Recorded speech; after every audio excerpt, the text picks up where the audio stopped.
आमर प्रथम दाबी होउची देशरे जतबेले पछुआ वर्ग राजनीति जोर धरी मानवर सुप्रीम कोर्ट बिहार परिप्रेक्षी रे पछुआ वर्ग सर्वेक्षण को सबुज संकेत देइचंती।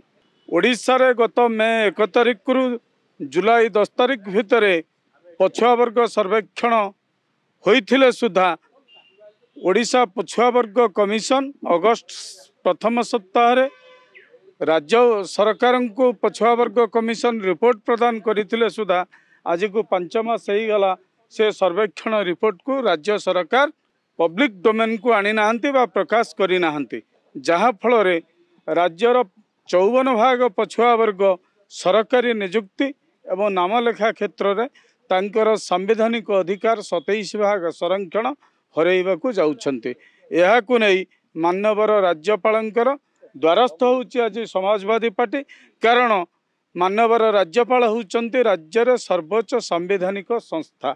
संविधान अनुसार तांकर कर्तव्य होउची नागरिक मानकर संवैधानिक अधिकार को रक्षा करिबा।